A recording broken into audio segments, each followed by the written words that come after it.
कार्यक्रमको साथमा कुमारी बैंक सबैका लागि सधैँका लागि, ग्लोबल आइएमई बैंक सबैका लागि बैंक, विश्वास जित्दै अघि बढ्दै mega bank Nepal limited, Laxmi bank लक्ष्य छ, लक्ष्मी बैंक छ, sunrise bank rising to serve, हामी सँगसँगै साङ्ग्रिला डेभलपमेन्ट बैंक लिमिटेड, स्थानीय विकासको आधार, नेको इन्स्योरेन्स लिमिटेड, बिमा गरौँ किस्ता तिरौँ, नेपालमै पहिलो बिमा योजना, prime life insurance company limited, सुरक्षित भविष्य, Lumbini general insurance company limited, ensuring risks for prosperity, Progressive Finance Limited, our business is to finance yours, NIBL Ace Capital, managing shares, managing investments. पुँजीगत खर्च यो वर्ष पनि निराशाजनक रहने सङ्केत देखिएको छ। चालु आर्थिक वर्षको पहिलो 3 महिनामा कुल 4 खर्ब 35 अर्ब रुपैयाँ बजेटको 4% अर्थात् 14 अर्ब 88 करोड रुपैयाँ मात्र खर्च भएको छ। यता वर्षाले धान डुबाउँदा कुल गृहस्थ उत्पादन जीडीपीमा 2 देखि 3% सम्मको क्षति पुग्ने अर्थविदहरूको अनुमान छ। केही दिन अघिको वर्षाले कुल उत्पादनको झण्डै 20 देखि 25% धानमा क्षति पुर्याएको प्रारम्भिक अनुमान छ। नमस्कार, कार्यक्रम अर्थको आजको श्रृङ्खलामा म आकाङ्क्षा उपाध्याय स्वागत गर्दछु। आज हामी ब्याज दर वृद्धिले अर्थतन्त्र पुनरुत्थानमा नकारात्मक असर पर्ने चिन्ता, मुलुकमा चलन चल्तीको मुद्रा 7 खर्ब 25 अर्ब रुपैयाँ पुग्यो र ब्याङ्कको ब्याज दरले शेयर बजारको आगामी दिशा तय गर्ने लगायत साताका थप आर्थिक गतिविधि लिएर उपस्थित भएका छौँ। आउनुहोस् आजको कार्यक्रम सुरु गरौँ। कोरोना महामारीले शिथिल मुलुकको अर्थतन्त्र पछिल्लो समय बिस्तारै लयमा फर्कँदै गएको छ। करिब 2 वर्षदेखि ठप्प प्राय उद्योग धन्दा, व्यापार व्यवसाय, पर्यटन लगायतका क्षेत्रहरू कोरोना संक्रमणको दर केही कम भएसँगै चलायमान हुन थालेका छन्। तर यही बेला ब्याङ्कले ब्याजदर वृद्धिमा गरेको अस्वस्थ प्रतिस्पर्धाबाट व्यवसायीहरू चिन्तित छन्। प्रणालीमा लगानीयोग्य रकम तरलताको अभाव बढ्दै गएपछि ब्याङ्कहरूले कर्जा क्षमता बढाउन स्रोत सङ्कलनको सरल बाटो ब्याजदर वृद्धिलाई रोजेका छन्।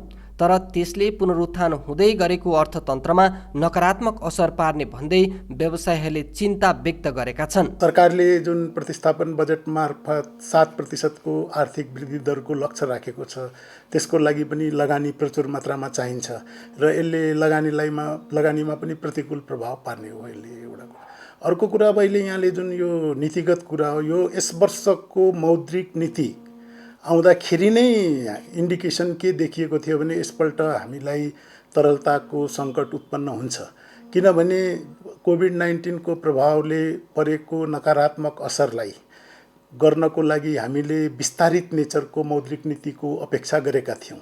तर सरकारले भनौँ नेपाल राष्ट्र ब्याङ्कले त्यति बेला हामीले सन्तुलित मौद्रिक नीति ल्यायौँ, तर तरलता व्यवस्थापनमा चाहिँ त्यो सङ्कुचित मौद्रिक नीति थियो।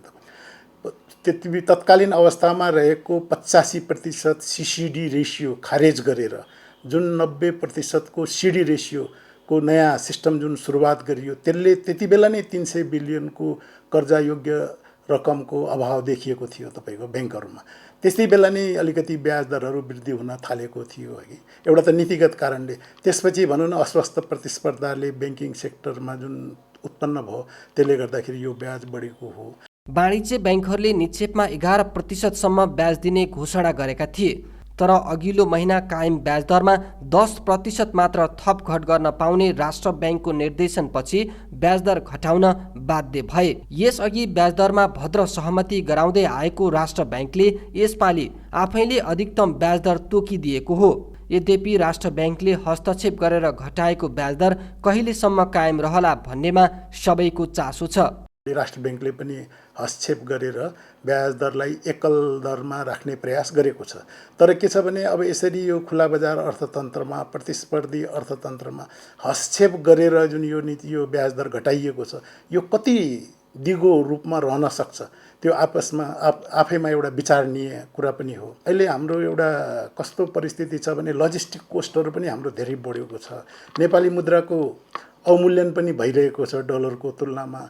बाहिरको लजिस्टिक कोस्ट बढेर हाम्रो already doing cost of business महँगो भइरहेको अवस्थामा यो ब्याज दरले थप हाम्रो डुइङ कोस्ट अफ बिजनेस बढाइदियो भने यसले त हाम्रो प्रतिस्पर्धी क्षमतामा धेरै ठुलो ह्रास आउने हुन्छ र यसले हाम्रो अन्ततगतले उत्पादनलाई, आयात प्रतिस्थापनलाई र निकासीलाई, यो तिनै कुरालाई यसले अत्यन्त नकारात्मक प्रभाव पार्ने देखिन्छ। त्यसर्थ यो ब्याज दर वृद्धि हुनु भनेको अर्थतन्त्रको ग्रोथमा स्पष्ट रूपले प्रहार नै गरिएको जस्तो। अहिले भनेको स्थिरता हेर्ने हो, हामीले स्थिरता कसरी कायम गर्ने भनेर। अहिले भनेको चाहिँ अब चाहिँ बढिहालौँ होइन, अगाडि एकदम इकोनोमिक ग्रोथलाई फेसिलिटेट गर्नलाई चाहिँ वित्तीय संस्था पनि त्यतातिर लम्क्यौँ भन्नु, त्यो दिन पनि आउँछ, छिटो आउला ढिलो आउला त्यो दिन आउँछ। तर आजको दिनमा चाहिँ स्थिरता हेर्ने हो र मेरो रेगुलेटर राष्ट्र ब्याङ्कले पनि त्यो स्थिरता कसरी कायम गर्ने भनेर उहाँले यो कदमहरू चालिराख्नु भएको छ। तर अब प्रब्लम कहाँ छ भने हामी सबैजनाको सोच एउटै हुनु पऱ्यो होइन। कोहीले चाहिँ दौड्यौँ भन्ने, कोहीले चाहिँ होइन लड्ला अलिक बिस्तारै हिँडौँ भन्ने, अनि बिचमा हामीहरू चाहिँ दौडिने कि गर्ने कि भनेर कोही दौडिने कोही नदौडिने भन्दाखेरि चाहिँ यो कन्फ्युजन आउँछ कि। त्यही भएर मैले पहिला पनि भनेको हुँ, अब समय आइसकेको छ यो जुन अर्थतन्त्रलाई यहाँबाट अगाडि कसरी बढाउने, short term, medium term, long टर्ममा के स्ट्राटेजी लिने भनेर चाहिँ हाम्रो अर्थमन्त्रीज्यूको नेतृत्वमा एउटा टास्क फोर्स बनाउनु पऱ्यो, एउटा गुरु योजना, एउटा रणनीति बनाउनु पऱ्यो कि हामीले short term, medium term, long टर्ममा के गर्ने। राष्ट्र ब्याङ्कले तोकिएको 90% कर्जा निक्षेप अनुपात सिडी रेसियो कायम गर्दै व्यवसाय विस्तार गर्न स्रोत अभाव हुन थालेपछि आर्थिक वर्षको सुरुवातीदेखि नै ब्याज दरमा ब्याङ्कहरूबीच चर्को प्रतिस्पर्धा चलेको हो। हाल ब्याङ्किङ प्रणालीमा 44 अर्ब रुपियाँ तरलता छ। गत साउन पहिलो सातासम्म प्रणालीमा 1 खर्ब 25 अर्ब रुपियाँ अधिक तरलता थियो। सरकारी खर्च नबढ्दा प्रणालीमा तरलता अभाव भएर ब्याज दर बढाउन बाध्य भएको ब्याङ्कर बताउँछन्। सिडीबाट सिडीमा गएर 90% भनियो, त्यो बेलामा नै हामीले हेर्दाखेरि चाहिँ ब्याङ्कहरूको सिडी रेसियो 91 जति थियो। त्यही भएर त्यसले लिक्विडिटी अलिकति सोकअप गर्यो। अनि रिसेन्टली चाहिँ अब यो फरेन करेन्सीलाई पनि लोकल करेन्सी सिडीमा काउन्ट हुनु नहुने भनेपछि त्यसले पनि लगभग होइन त्यति नै जति रकम चाहिँ लिक्विडिटी सोकअप गर्यो। यो कारणले गर्दाखेरि चाहिँ लिक्विडिटी अलिकति टाइटनिङ भएको हो। तर आज हेर्नुहुन्छ भनेदेखि अब यो कोभिड अझ पनि छ, कोभिडबाट बिस्तारै हामी निस्किरहेछौँ होला होइन। अब टुरिज्म अलिकति ओपन हुँदै जाला, त्यो सबै चिज भोलिको कुरा हो। आज हेर्नुहुन्छ भनेदेखि चाहिँ मेरो रेगुलेटरले पनि के हेर्नुपर्छ उहाँहरूले भने स्थिरता हेर्नुपर्छ। वित्तीय संस्थाको, वित्तीय क्षेत्रको स्थिरता कसरी दिने भने त्यही स्थिरता कसरी दिने भन्ने सोचमै उहाँहरूले जुन कदम अगाडि बढाइराख्नु भएको छ त्यो कदमले हो। तर त्यसले गर्दाखेरि हो म एउटा ब्याङ्कको सिइओ हुँ, मेरो ब्याङ्कलाई अलिकति गाह्रो होला होइन। लिक्विडिटी टाइटनिङले गर्दा जुन किसिमले मैले लोन बढाउँछु भनेको थिएँ होइन, बिजनेस बढाउँछु भनेको थिएँ, बटम लाइनको वृद्धि गर्छु भनेको थिएँ, त्यो नहोला। तर अहिले चाहिँ बटम लाइनतिर हेर्ने कि स्थिरतातिर हेर्ने भन्ने कुरा हो। त्यही भएर डिबेटहरू भइ नै रहेको छ होइन, डिस्कसनहरू भइ नै रहेको छ। अब रिसेन्टली आएर चाहिँ इन्ट्रेस्ट रेट अलिक बढिरहेको थियो, त्यसमा पनि एउटा मोरल सुएजनको थ्रु चाहिँ सिङ्गल डिजिटमै डिपोजिटको रेट लिएर आइएको छ। 90% निश्चित कर्जा अनुपात जुन त्यो छ त्यो हामी अहिले चाहिँ करिब 87% को हाराहारीमा छौँ। हामी बहुत सेलेक्टिभ वेबाट अगाडि बढिरहेको हो र यसमा ग्राहकहरूलाई हामी अहिले कर्जा बन्द गरेर बसेको अवस्था हो भन्ने चाहिँ होइन। कतिपय ग्राहकहरूको उहाँहरूकै वित्तीय विवरण, उहाँहरूको चाहिँ प्रोजेक्टको अवस्था अथवा अन्य कारणहरूको कारणले गर्दाखेरि, ग्राहकहरूकै कारणको कारणले गर्दाखेरि रिजेक्सन भएको भए त्यो भिन्न विषय हो। ब्याङ्क तथा वित्तीय संस्थामा तरलता अभावको समस्या हरेक वर्ष दोहोरिने गर्छ। अझ पछिल्लो समय कोरोनाले शिथिल बनेको मुलुकको अर्थतन्त्र बिस्तारै चलायमान बन्दै गएसँगै कर्जाको माग अत्याधिक बढेको छ। आगामी दिनमा कर्जाको माग अझै बढ्दै जाने निश्चित छ। त्यसका लागि तरलता व्यवस्थापन चुनौतीपूर्ण देखिन्छ। कर्जाको र निक्षेपको चाहिँ यो असन्तुलनको कारणले गर्दाखेरि ब्याज दरमा चाहिँ प्रेसर भयो निक्षेपमा। भने जतिको निक्षेप अब बजारमा प्राप्त पनि भएन।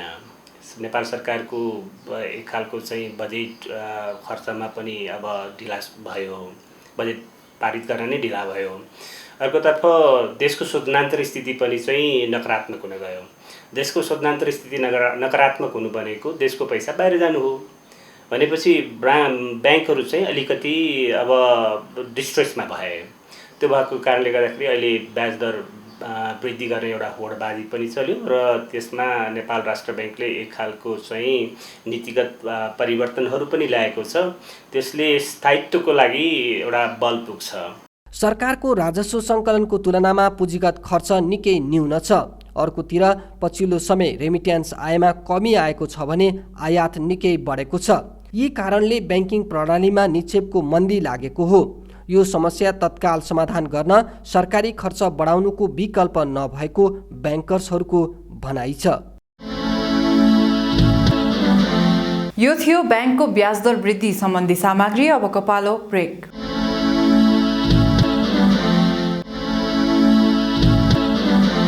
शरदयाममा 14 हिमाल आरोहणका लागि 36 टोलीका 297 जनाले आरोहण अनुमति लिएका छन्। यसबाट 2 करोड 64 लाख रुपैयाँ रोयल्टी सङ्कलन भएको पर्यटन विभागले जनाएको छ। यस्तै चालु आर्थिक वर्षको पहिलो महिनामा उद्योग दर्ता उत्साहजनक देखिएको छ। उद्योग विभागका अनुसार 3 महिनामा स्वदेशी र विदेशी लगानीका कुल 1 खर्ब 44 अर्ब रुपैयाँ बराबरको लगानीका उद्योग दर्ता भएका छन्। थप आर्थिक सामग्री सहितको अबको प्रस्तुति बिजनेस राउन्डअप। यस वर्षको दशैंमा करिब 60 अर्ब रुपैयाँ बराबरको नयाँ नोट नेपाल राष्ट्र ब्याङ्कबाट बाहिरिएको छ। विभिन्न ब्याङ्क तथा वित्तीय संस्था र सर्वसाधारणले गरी उक्त परिणाममा नयाँ नोट सटै सुविधा लिएको राष्ट्र ब्याङ्क मुद्रा व्यवस्थापन विभागले जनाएको छ। सर्वसाधारणले 5 देखि 100 रुपैयाँसम्मका करिब 13 अर्ब रुपैयाँ र ब्याङ्क तथा वित्तीय संस्थाले 500 र 1000 दरका करिब 47 अर्ब रुपैयाँका नोट साटेका छन्। सानो दरको नोटहरू हामी 5 देखि रु 100 सम्मलाई हामी सानो दर भनेर भन्ने गर्छौँ। नेपाल अधिराज्य भरबाट चाहिँ करिब 13 अरब रुपियाँ चाहिँ सानो दरको नोटहरू गयो र भुक्तानी प्रयोजनको लागि नयाँ नोट वा सुकिलो नोटहरू 500 र 1000 गरेर करिब 47 अरब गरेर करिब 60 अरब नोटहरू चाहिँ बजारमा निष्कासन भएको वा सर्कुलेसनमा वृद्धि भएको विवरण यहाँलाई निवेदन गर्न चाहन्छु। हामीले वर्षैभरि आवश्यक पर्ने नोटहरू दशैंमा मात्र नभएर तिहार, छठ, माघे सङ्क्रान्ति, ईद, नयाँ वर्षदेखि लिएर चाहिँ साउने सङ्क्रान्ति विभिन्न चरणहरूमा आवश्यक पर्ने चाहिँ व्यक्तिहरूको लागि वा सर्वसाधारण जनताको लागि भनेर हाम्रो केन्द्रीय कार्यालयको काउन्टर र हाम्रा 7वटा प्रतिष्ठित कार्यालयहरू चाहिँ निरन्तर रूपमा चाहिँ नयाँ नोट सटाइको लागि तत्पर रहिरहेका छन्। तर हामीले आम रूपमा सर्वसाधारणलाई चाहिँ एवायर गर्न अथवा जानकारी गराउन नसकेको कारणले गर्दाखेरि दशैंमा मात्रै भिडभाड बढेको जस्तो देखिन्छ।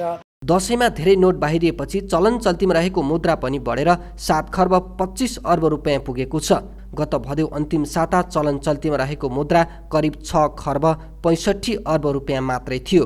अहिले हाम्रो तपाईले भदौको चाहिँ तेस्रो हप्तातिर हेर्नुभयो भनेदेखि करिब 665 अरब हाम्रो करेन्सी इन सर्कुलेसन थियो भनेदेखि हिजोको दिनमा हाम्रो करेन्सी इन सर्कुलेसन 725 अरब छ, जुन चाहिँ 60 अरबको फिगरले चाहिँ बढेको बेहोरा यसले पुष्टि गर्दछ। गत साल करिब 30 अरब जति मात्रै करेन्सी इन सर्कुलेसन बढेको बेहोरा पनि यहाँलाई निवेदन गर्न चाहन्छु। गत वर्ष गभर्मेन्टको खर्च वा भुक्तानी प्रयोजनको लागि बढी नोटहरू गयो। पब्लिकले नयाँ नोटहरू चाहिँ गत साल माग गर्ने अवसरहरू रहेन। हामीले विभिन्न चरणमा गरेर विभिन्न ठाउँहरूबाट पर्सनल टचमा करिब 1 अरब जति रकमहरू चाहिँ नयाँ नोट मात्रै वितरण गरेका थियौँ र पब्लिकलाई हामीले नोटिसै निकालेका थियौँ। हामी सुकिलो नोटहरू अथवा चाहिँ भुक्तानी प्रयोजनको लागि नोटहरू वितरण गर्छौँ र नयाँ नोटहरू चाहिँ यो वर्ष कोभिडको कारणले वितरण नहुने बेहोरा पनि अनुरोध छ भनेर सर्वसाधारणलाई चाहिँ जानकारी गराएको कारणले गर्दाखेरि गत साल यो 13 अरबको फिगर जुन यसपालि बढेको हो त्यो फिगर चाहिँ बढ्न नपाएको बेहोरा पनि यहाँलाई निवेदन गर्न चाहन्छु। वर्षेनी दशैं र तिहारका लागि नयाँ नोटको माग बढ्दो छ। माग अनुसार राष्ट्र ब्याङ्कले यसको परिणाम पनि बढाउँदै आएको छ। नयाँ नोट छपाईमा राष्ट्र ब्याङ्कको वार्षिक 5 देखि 7 करोड रुपियाँसम्म खर्च हुने गरेको छ। सुदूरपश्चिम प्रदेशको अन्न भण्डार मानिने कैलाली र कञ्चनपुरमा केही दिन अघिको वर्षाका कारण धान बालीमा अत्याधिक क्षति पुगेको छ। वर्षभरि मेहनत गरेर लगाइएको बाली बेमौसमी वर्षाले नष्ट गरेपछि किसानहरू मारमा परेका छन्। वर्षाले सुदूरपश्चिम प्रदेशका 2वटै जिल्लामा 30% धान बालीमा क्षति पुर्याएको सुदूरपश्चिम कृषि विकास निर्देशनालयले जनाएको छ। धान खेती लगाउँछौँ, अरू त पेसै छैन। हाम्रो पेसा भनेको यही धानै हो, हाम्रो खेती नै हो। अब कमसे कम 1 बिघाको जति हामी बिक्री गर्छौँ, बालबच्चाको खर्च यताउता हुन्छ हाम्रो।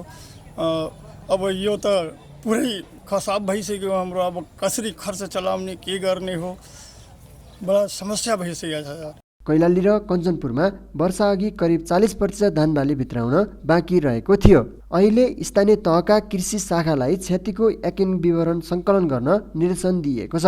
यस्तै सरकारले पनि क्षतिको मूल्याङ्कन गरी राहतको व्यवस्था गर्ने बाचा गरेको छ। कैलाली र कञ्चनपुर सबैभन्दा ठुलो हाम्रो धान उत्पादन हुने जिल्ला हो।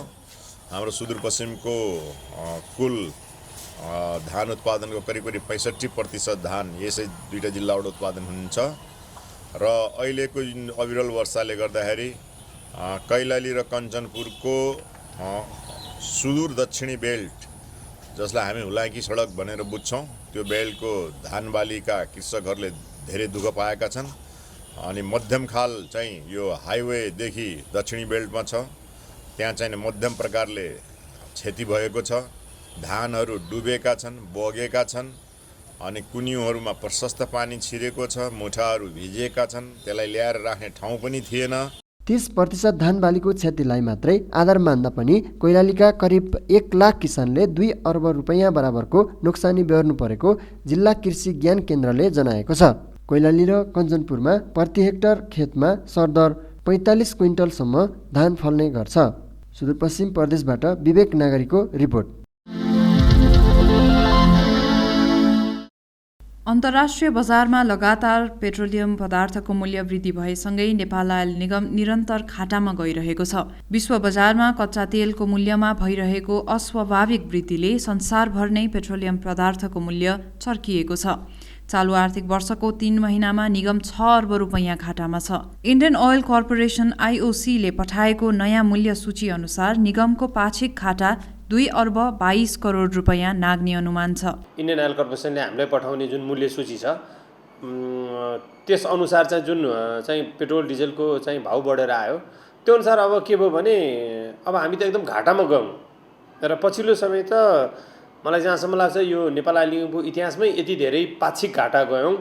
2 अर्ब 22 करोड रुपैयाँ चाहिँ हामी घाटामा गयौँ। अब पेट्रोलियम पदार्थको मूल्य भार बढ्दै गएको अवस्था, मूल्यको चाहिँ बढ्दै गएको अवस्था, हाम्रो लागत बढ्दै गएको अवस्था र त्यो अनुपातमा चाहिँ हामीले त्यो चाहिँ रिकभर गर्न सकेनौँ हैन, त्यो अनुसारलाई लामो समयसम्म रिकभर गर्न सकेनौँ भने अहिले पछिल्लो समयमा साउन भदौ असोज 3 महिनामै करिब 6.5 अर्ब जति त हामी घाटामा गइसकेका छौँ। अब यो 2 अर्ब 22 करोड पनि यसमा चाहिँ थपिने हो भने करिब हामी 9 अर्बको हाराहारीमा यो अक्टोबर महिनाको इन्डसम्ममा हामी लसमा जान्छौँ भन्ने कुरा एउटा हाम्रो चाहिँ प्रक्षेपण छ। अन्तर्राष्ट्रिय बजारमा यसैगरी मूल्य वृद्धि हुने हो भने अक्टोबर अन्तसम्ममा निगमको घाटा 9 अर्ब पुग्ने अनुमान गरिएको छ। अब हिउँदको मौसम लाग्न थाल्यो, धेरै विकास निर्माणका कामहरू पनि हुने, ट्रान्सपोर्टेसनका कामहरू पनि हुने, खपत पनि बढ्ने, यो त हाम्रो आन्तरिक कारण भयो। अब बाह्य कारणको कारणले गर्दाखेरि पनि के हुनसक्छ भन्दाखेरि वीरगञ्ज र रक्सोलको कुरा गर्ने हो भने 1 लिटर पेट्रोलको मूल्य चाहिँ मा 48 रुपियाँको फरक छ। नेपालतर्फ सस्तो छ, भारततर्फ महँगो छ। डिजलमा 52 रुपियाँ चान्चुन पैसा चाहिँ नेपालतर्फ सस्तो छ, भारततर्फ महँगो छ। अब केही समय अगाडिदेखि हाम्रो जुन बोर्डरहरू बन्द गरिएको थियो, खालि खाद्यान्न ढुवानी गर्ने ट्रकहरू मात्रै आइरहेथे अथवा सामान ल्याउने ट्रकहरू आइरहेथे। अब त्यसको अलावा अब सानातिना सवारी साधनहरू पनि चल्ने भए, अब खुला आवागमन भयो, सबैतिर खुल्यो भनेपछि अब हाम्रो के हुन्छ भन्दाखेरि यो डिमान्ड अझै बढेर जान्छ।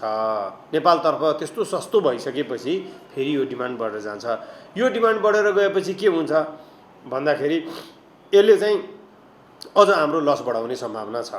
पछिल्लो विवरण अनुसार पेट्रोल बिक्रीबाट निगमलाई प्रति लिटर 15 रुपैयाँ 1 पैसा, डिजेलमा 14 रुपैयाँ 16 पैसा, आन्तरिकतर्फको हवाई इन्धनबाट प्रति लिटर 4 रुपैयाँ 56 पैसा र एलपी ग्यास बिक्रीबाट प्रति सिलिन्डर 511 रुपैयाँ 88 पैसा घाटा छ। हामीसँग शेयर बजार सम्बन्धी सामग्री बाँकी नै छ, हामीसँगै रहनुहोला।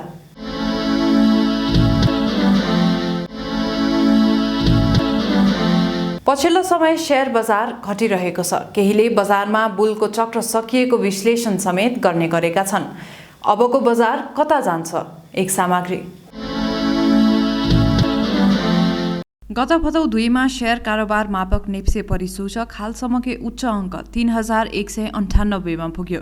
त्यसयता घट्दै गएको बजार 2 महिनाको अवधि अर्थात् कार्तिक पहिलो सातासम्म आइपुग्दा 2500 बिन्दुमा झरेको छ। यस अवधिमा नेप्से उच्च अङ्कबाट करिब 20% घटिसकेको छ। पछिल्लो समय नेप्से परिसूचक घट्नुको मुख्य कारण राष्ट्र ब्याङ्कले मौद्रिक नीति मार्फत शेयर कर्जामा लगाएको 4 र 12 करोडको सीमा र ब्याङ्कहरूको ब्याज दर वृद्धिलाई लिइएको छ। मौद्रिक नीतिबाट चाहिँ शेयर धितो कर्जामा बढीमा 12 करोडको एउटा सीमा तोकिदियो। यसले गर्दाखेरि ठुलो रकम चाहिँ ऋण लिएर लगानी गर्नेहरूलाई त्यसले चाहिँ केही न केही इम्प्याक्ट गरेको देखिन्छ र अब बढी ऋण लिनेहरूले ऋण घटाउनु पर्ने भयो, जसको कारणले मार्केटमा सेलिङ प्रेसर एउटा कारणले त्यसले बढ्यो। अर्को चाहिँ उनीहरूलाई क्याप लगाइदिइसकेपछि अन्य लगानीकर्ताहरूलाई पनि त्यसको मानसिक असर परिराखेको हुन्छ। जस्तो कि अब ठुलाले त ठुलो पुँजी लगानी गर्न सक्दैनन्, यसको मतलब ब्याङ्कबाट ऋण लिएर लगानी गर्नेहरू कम होलान्, जसको कारणले गर्दाखेरि मार्केटमा एउटा डिमान्ड चाहिँ नहुन सक्छ है भन्ने किसिमको एउटा साइकोलोजिकल इम्प्याक्ट पनि त्यहाँ परेको देख्न सकिन्छ। र सोही समयमा चाहिँ ब्याङ्कहरूले ब्याज दर बढाउने काम गरे। ब्याज दर र सेयर बजारको सम्बन्ध चाहिँ नेगेटिभ हुन्छ। ब्याज दर बढेमा सेयर बजार घट्ने हुन्छ। घटबढ बजारको स्वाभाविक नियम नै हो, तर पछिल्लो समय निरन्तर बढिरहेको बजारमा गिरावट आउँदा लगानीकर्ता केही निराश भएको जस्तो देखिन्छ, जसको प्रभाव स्वरूप परिसूचकसँगै दैनिक कारोबार रकममा पनि कमी आएको छ। यसअघि गत साउन 31 मा 21 अर्ब 64 करोड रुपैयाँको शेयर किनबेच भएको थियो। अहिले दैनिक औसत 3-4 अर्बको मात्र भइरहेको छ। नेपाल राष्ट्र ब्याङ्कले उसको नीतिहरू बनाउन सक्छ। एज ए होल इकोनोमीलाई तपाईको एउटा सन्तुलनमा राख्नको लागि त्यसभित्रको एउटा पार्ट क्यापिटल मार्केट पनि हो, तर उसका नीतिहरू चाहिँ फाइनेन्सियल मार्केटलाई अस्थिर बनाउने भन्दा पनि स्थिर बनाउने चाहिँ हुनुपर्छ, जसले गर्दाखेरि सबै पक्षलाई चाहिँ त्यसले सहयोग पुग्न सकोस्, एउटा मार्केटमा निराशा पनि उत्पन्न नहोस् र त्यसको क्यापिटल मार्केटको कारणले इकोनोमीमा अधिक जोखिम पनि उत्पन्न नहोस्। त्यो भयो भने चाहिँ राम्रो हुन सक्छ। अब राष्ट्र ब्याङ्कको 4-12 को केसले नै यो सबै कुरा भयो भनेर भन्ने कुराहरू पनि विश्लेषणहरू पनि हामी पाउँछौँ, तर 4-12 मात्रै होइन, त्यो एउटा सुरुवात भयो। त्यसलाई सपोर्ट गर्नको लागि चाहिँ अरू नेगेटिभ फ्याक्टरहरू चाहिँ अरू आइदिए। यो सँगै आम लगानीकर्ताका लागि निकै चासोको विषय छ आगामी दिनमा बजारको दिशा कस्तो होला। राष्ट्र ब्याङ्कको नीतिसँगै ब्याङ्कको ब्याज दर वृद्धिले केही खस्किएको बजारको आगामी दिशा पनि ब्याङ्कहरूले कायम गर्ने ब्याज दरले नै निर्धारण गर्ने जानकार बताउँछन्। बजार र ब्याज दरको ठिक उल्टो सम्बन्ध रहने गरेको पाइन्छ। कारोबार भोल्युम कम हुनुको कारण चाहिँ लगानीकर्ताहरू पनि अझै पनि तपाईँको मार्केटमा फर्किसकेको अवस्था छैन, चाडबाडकै मुडमा छन् अझै पनि। अब यो चाडबाड सिद्धिसकेपछि अवश्य पनि मार्केटमा कारोबार भोल्युममा त पक्कै पनि सुधार आउन सक्ने सम्भावना रहन्छ। अब मार्केटको ट्रेन्ड के हुन्छ भन्ने कुराको एउटा अनुमान अथवा एउटा हाम्रो विश्लेषण चाहिँ के हुन सक्छ भने यो मार्केटलाई डिटर्मिन गर्ने भनेको चाहिँ प्रमुख कारण भनेको ब्याज दर हो। अब ब्याङ्कहरूले डिपोजिटको ब्याज, ऋणको ब्याजलाई कसरी लिएर जान्छन्, उनीहरूले बढाउने, घटाउने अथवा स्थिर हुने के हुन सक्छ, त्यसले नै मार्केटको दिशा चाहिँ निर्धारण गरिराखेको हुन्छ। नेपाल राष्ट्र ब्याङ्कले अहिले पछिल्लो समयमा ब्याङ्क वित्तीय संस्थाको ब्याज दर बढाउने या घटाउने कुरामा जुन किसिमको 10% को एउटा सीमा तोक्दैछ, त्यो सीमाले अवश्य पनि मार्केटमा ब्याज दरमा एउटा स्थिरता कायम गर्नको लागि सहयोग गर्छ भन्ने आश गर्न सकिन्छ। यदि त्यसले स्थिरता कायम गर्यो र ब्याज दर स्थिर हुने स्थिति आयो भने त्यसले लगानीकर्ताहरूलाई अवश्य पनि तपाईँको चाहिँ मार्केटप्रति आकर्षित गर्न चाहिँ सक्ने सम्भावना रहन्छ। उसो त पछिल्लो समय शेयर बजारमा लगानीकर्ताको निकै उत्साहपूर्ण सहभागिता छ। बजार प्रवेश गर्ने लगानीकर्ताहरूको संख्या दैनिक रूपमा बढ्दै गइरहेको छ। सीडीएस एन्ड क्लियरिङका अनुसार हालसम्म डिम्याट खाता खोल्नेको संख्या 45,40,000 पुगेको छ। मेरो शेयरको प्रयोगकर्ता पनि सोही अनुपातमा बढेर 36,52,000 पुगेको छ। दोस्रो बजारमा कारोबारका लागि 8 लाख भन्दा बढीले त युजर नेम र पासवर्ड लिइसके। अनलाइनको माध्यमबाट आवेदन गर्न सक्ने जुन प्रविधिको विकास भयो त्यो नै यसको प्रमुख कारण हो। योभन्दा पहिला लाइन बसेर हामी एप्लिकेसनै भरेर तपाईँको चाहिँ मर्चेन्ट ब्याङ्क अथवा सेयर इस्यु गर्ने कम्पनीको अफिस कार्यालयमा गएर तपाईँको चाहिँ आवेदन दिँदाखेरिको अवस्थाभन्दा अहिले त्यो धेरै चेन्ज भइसकेको छ र 100 रुपियाँमा आवेदन गर्न सकिने सेयर बजारमा किनबेच सुरु हुँदाखेरि 400 500 कतिको त 1000 5000 करिब 6000 रुपियाँसम्म पनि पुगेको छ भने 100 रुपियाँ लगानी गर्नेले 3 महिना 4 महिनाभित्रमा तपाईँको चाहिँ 50-60 हजार रुपियाँ पाउँछ भने 1000 लगानी गर्नेले 50-60 हजार पाउँछ भने त्यसले त स्वाभाविक रूपमा पनि मान्छेहरूलाई आकर्षित गरिहाल्छ नि यो त सजिलै पैसा बनाउने ठाउँ रहेछ भन्ने किसिमको एउटा मेसेज चाहिँ आम लगानीकर्ताहरूमा चाहिँ पुगेको जस्तो लाग्छ मलाई। अनलाइनका कारण खरिद बिक्रीमा सहजता र थोरै लगानीमा समेत धेरै प्रतिफल प्राप्त हुने हुँदा बजारमा आकर्षण बढ्नु स्वाभाविक हो। तर हल्लाको पछि लागेर भन्दा पनि बजारको ट्रेन्ड र कम्पनीहरूको सही विश्लेषण गरेर लगानी गर्दा बजार केही तलमाथि हुँदैमा आत्तिहाल्नुपर्ने अवस्था नआउने जानकार बताउँछन्। यी थिए आजका प्रस्तुतिहरू। थप आर्थिक गतिविधिका लागि हाम्रो अफिसियल वेबसाइट www.arthakatha.com लगइन गर्न सक्नुहुनेछ।